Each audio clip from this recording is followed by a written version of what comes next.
I pay a lot of taxes, and so do these people right here. A lot of taxes, and we get nothing from y'all on where our money goes. No audits, no nothing. You're watching a political implosion in dysfunctional Dickinson, Texas. There's an effort underway to throw the Dickinson mayor out. Please. We have a right to know. We live here too. It's a fight going beyond the petition. It's spilling out to City Hall and social media, creating a pretty ugly situation. From all the publicity and everything that's going on, I am the most embarrassed person of Galveston County that I could possibly be right now. And I want transparency. I want you to tell me, and you to tell me, and Skip to tell me where my money's going. I want to audit, and I want it in the next month. You can see the natives are more than restless, tired of what we're now calling the bullshit on the bayou. Among the questions, was the city charter properly changed without a council vote, giving controversial city manager Theo Melanson the right to buy booze on the taxpayer's dime? Did that happen? Who voted for that?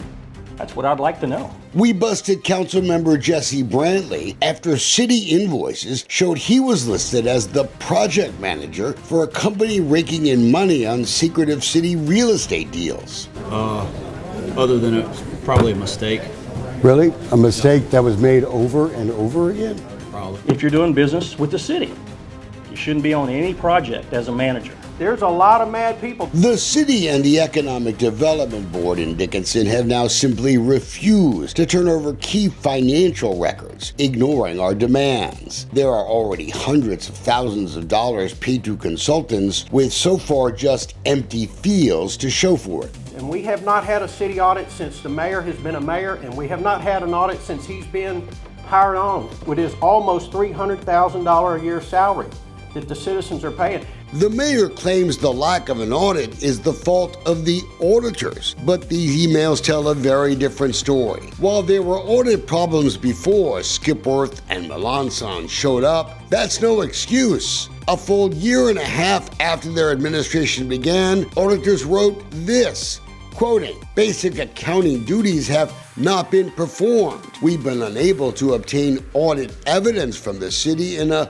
reasonable time period. We assess Dickinson in, quote, maximum risk." But look at all those folks Dickinson voters put on city council. They sit silent. And why is the rest of the council going along with the non-transparency that is happening in Dickinson? Their excuse may be listening to the wrong guy, the new city attorney. The Texas Open Meetings Act does not allow the council to have a discussion with members of the public during public comment. Neam Doan graduated from the University of Houston, but he must have missed the class on open government. He's dead wrong. The Texas Open Meetings Act absolutely does not prohibit council members from communicating with the public.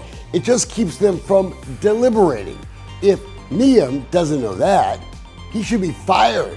Wait a minute, he just was.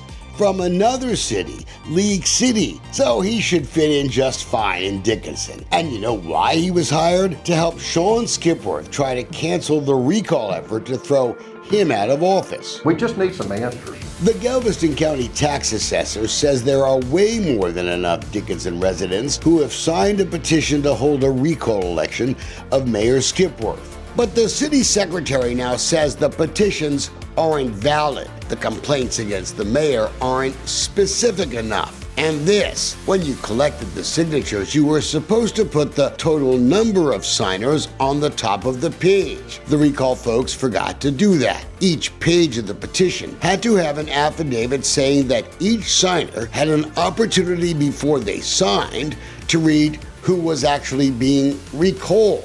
Is the city secretary actually calling more than 1,000 Dickinson voters stupid? That'll go over well. Don't be surprised if this latest mess ends up in court. More legal fees for taxpayers. And that raises a whole nother question. Why should the taxpayers of Dickinson be paying for Sean Skipworth's problem? He should be using his own campaign funds. And I'm in absolute shock. I'm almost in disbelief. Think folks are mad at the mayor now? Just wait. There's people that were on the fence, and I think this is going to piss them off, and they're going to jump in the group that wants him out. And I think they're going to be more vocal on it. Councilman BULLSHIT didn't speak up at the council meeting, but says the city's effort to try and block or stall the recall election is dead wrong. Do you think it's valid what they're doing? I don't. I don't believe it is. I call it BS on the Bayou. Is that what you think? I do. Recall organizers wanted the election in May if Skipworth didn't resign. They suspect he's trying to at least push it to November because in that election more people vote because it's a presidential one. But that could mean at least 10 months more of this. It's really embarrassing. It used to be I was very proud to say I was from Dickinson. Now it's like, oh my God, I'm embarrassed. For the first time, there's talk of more recalls, this time against city council members, after their shameful, silent reaction to legitimate questions. You need to look at yourselves and ask yourself, will you be the next one that has led down the hallway like a prisoner to his doom? On social media, one resident wrote this, quoting, "It just amazes me that some people refuse to be bound by decency and moral and ethical standards that are expected by the citizens that voted you into office." I have in my possession here a status update for Creekside Apartments in Dickinson, Texas. And then there's the Creekside problem.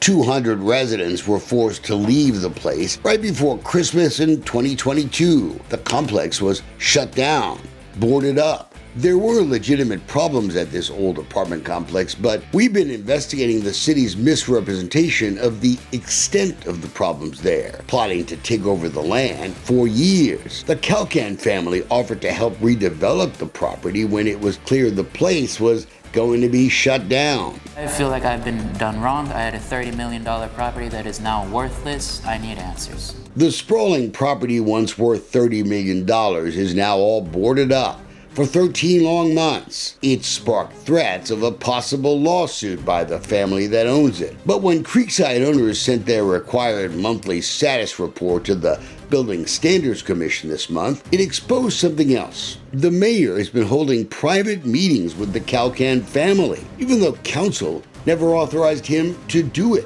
Maybe you guys did, delegate authority to the mayor to negotiate on behalf of the city or behalf of this council. We've learned the first secret meeting kept from the public was brokered by another politician last year. It was controversial Lamarck City Councilwoman Kimberly Yancey. Why does she care? I'm about to go to war with y'all. I'm just telling you.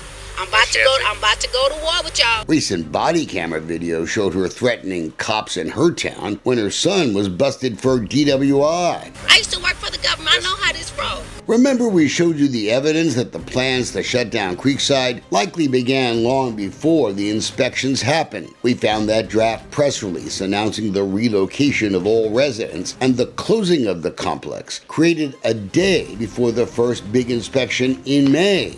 We also know city officials had been plotting privately to try to buy the land for years, long before the pressure was put on Creekside to shut down. And when the Calcans found that out, they hired lawyers. One of our lingering questions, did anyone get inside information on the city's big plans? We noticed a flurry of real estate transactions in the 60 acres the city wants to redevelop since January 1st, 2021. 2 months after that May inspection of Creekside, the new Vision Baptist Church bought property virtually next door to Creekside. Know who's the pastor at the church? Clinton Yancey, the councilwoman's husband. I'm about to go to war with y'all. They stand to make a pretty profit if the development deal goes through. The city faces an imminent choice on Creekside. Follow through with the promised redevelopment so the Calcans can recover the millions they've already lost, or condemn the property. Because right now, it's a black hole, an eyesore, just one in a growing line of financial blunders under the Skipworth Melanson regime. In the report to city officials, a representative of the Calcan family closed with this, quoting, "Creekside is deteriorating by the day, increasing the cost and the losses for ownership. Time is of the essence." The mayor must have gotten that message. We've learned he's now promised to put the Creekside redevelopment plan on the February agendas of both City Council and the EDC, but expect lots of questions. Where will the city get the money to pull the deal off with no audits to show, no bond rating, and a wall of financial secrecy that must come down?